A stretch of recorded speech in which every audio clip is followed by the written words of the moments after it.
जो सूफी संत हैं ये कहाँ पे हैं और इनका पूरा नाम क्या है? आपका नाम मोहम्मद खामिस उर्फ अब्दुल्लाह बिन मुखातिब पीर तरीक़त हज़रत सरकार मखदूम शेख शारंग अलैहि।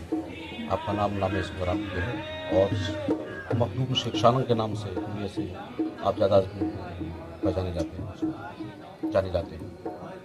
मखदूम का मतलब क्या है यहाँ पे? मखदूम के माने खादिम खिदमत ये होते हैं। और ये मखदूम साहब बाबा जो आए हैं वो यहाँ आके बसे, वो पहले कहाँ से आए, उनकी क्या जर्नी रही? आप बादशाह भी थे और आपके शेख पीर मुर्शिद हज़रत मखदूम जहानिया जहाँगस्त अलैहिर्रहमा आपके पीर मुर्शिद हैं और उनके छोटे भाई हज़रत मखदूम राजू कत्तार अलैहिर्रहमा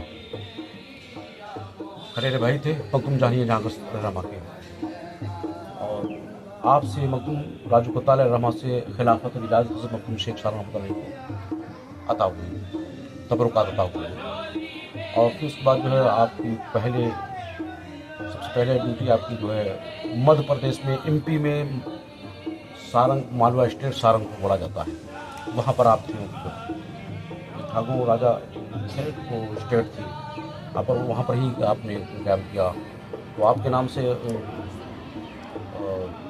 मालवा स्टेट सारंग को आपने वहाँ पर कैम्प किया। तो वहाँ से कुछ करामतों के बाद भी आपके लिए हुक्म हुआ कि आप मध्य प्रदेश छोड़ें और उत्तर प्रदेश में जाएं।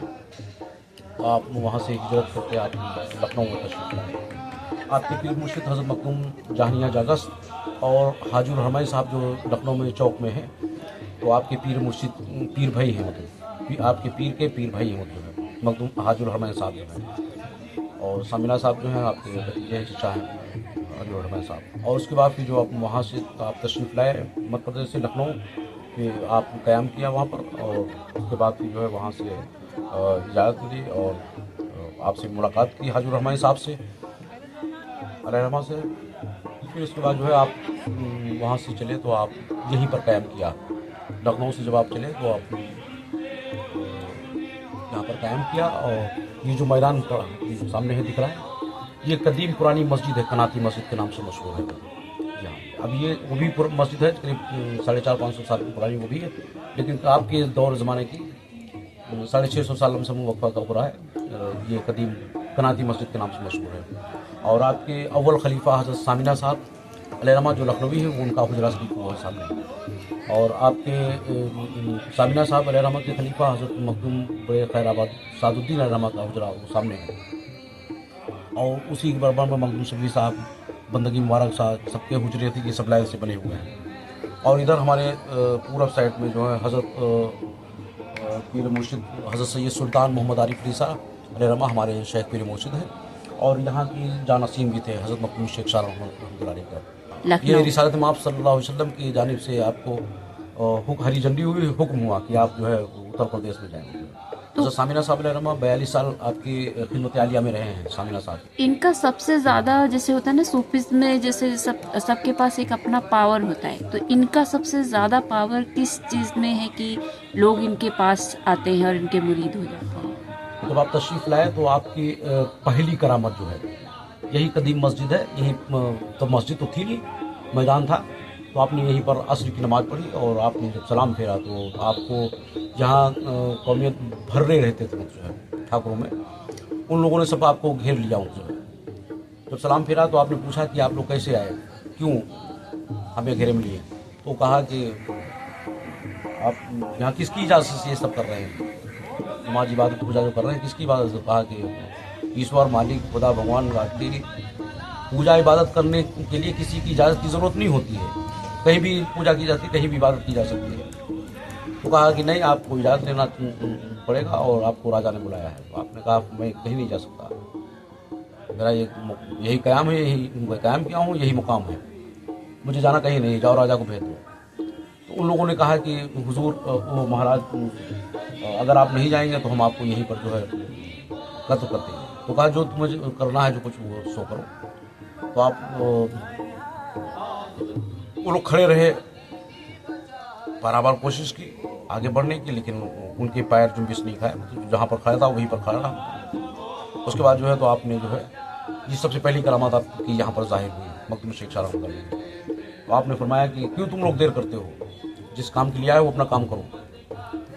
तो उन लोगों ने जो जहाँ पर खड़े हुए थे वो लोग आपस में सब लोगों ने कहा कि महाराज हमारे ज़मीन हमारे पैरों को जकड़े हुए हैं, हम आगे कैसे बढ़ सकते हैं, हमारे पैरों को तो छुड़ा दीजिए तो हम अपना काम करें। तो कहा अगर मैं छुड़ा दूंगा तो तुम सब आपस में कट मर जाओगे। तो कहा कि नहीं महाराज हम वादा करते हैं हम नहीं आपस में कटे करेंगे। तो कहा नहीं मैं कहता हूँ कि तुम सब आपस में कट मर जाओगे। 3 बार तो आपने फरमाया, नहीं माने तो आपने जब नहीं माने तो कहा ठीक है, इशारा किया आपने, दिलों का हाल और ये अल्लाहों के मामले ख्याल दिल में आ गया। ज़मीन ने पैरों को छोड़ दिया, जो वो सब ठाकुर भर रहे थे मतलब वो लोग जब आगे बढ़े अपना काम करने के लिए तो देखा कि हुजूर का जिस्म तहरा अलग पड़ा हुआ है, सर मुबारक अलग हैं, दोनों हाथ अलग पड़े हुए हैं। इस तरह से उन लोगों ने देखा तो जो आगे काफिले में थे वो लोग कहा कि तो मारने से पहले मरे हुए पड़े हुए हैं, इनको क्या मारना, चलो वापस चलो। तो पीछे वालों ने देखा कि वो बैठे हुए हैं तो आपस में तकरार हुआ। आप जो मुड़े थे जो आगे थे और मुड़े थे तो उन लोगों ने कहा कि नहीं ये संत मरे, ये देखो बैठे, अभी हमने इस तरह से देखा है। पीछे वाले कहे नहीं इनको मारो, आगे वाले कहे नहीं मत मारो। आपस में इतना तूल हुआ कि वो सब आपस में यहीं पर कट मर गए। उसमें से एक औरत बची थी, हमला थी, और हुजूर वो कदमों में गिर गए और रोने लगे। तो आपने फरमाया कि यहाँ से करीब 3 मील जो है दूर निकल जाओ। तो वो औरत जो बची थी वो जा करके 3 मील ये बसारा पड़ता है वहीं जाके बस गई, उसी नाम से बसारा पड़ा है। ये हुजूर मखदूम शेख शाह रहमतुल्लाह अलैह के दौरे ज़माने का वो गाँव है। तो सबसे पहली करामत हुजूर की यह है। और इसी तरह तो बहुत सी करामतें हैं जिनके लिए करामतें बयान नहीं की जा सकती, बेशुमार। आप यहाँ आ गए, यही सबसे बड़ी करामत है जो है, और आप ये चीज़ जानकारी में जो ले रहे हैं। अच्छा, यहाँ कुछ ही दूरी पे एक और मज़ार है तो आपके साहबजादे हज़रत मखदूम अली शाह मीना का मज़ार है गाँव के बाहर। इस्लाम में कैसे सूफिज्म आया? उनके अहकाम और कामों से सूफ़ी कोई कहने से सूफ़ी नहीं होता है। अहकाम काम ऐसे होते हैं जो कि उनको सूफियाना अंदाज सूफ़ी कहे जाते हैं। हर एक कड़ागरेज अलग अलग है, और सूफ़ी ऐसे नहीं कोई कहता है। सूफ़ी के काम होते हैं सूफियाना अंदाज, और उस राह में दीन मोहम्मदी के इस्लाम के कानून को पालन करना और उनके रास्ते पर चलना, हुजूर अक़दस सल्लल्लाहु अलैहि वसल्लम के रास्ते पर, और वो उसी रास्ते पर होते हैं, उनको सूफ़ी संत कहते हैं।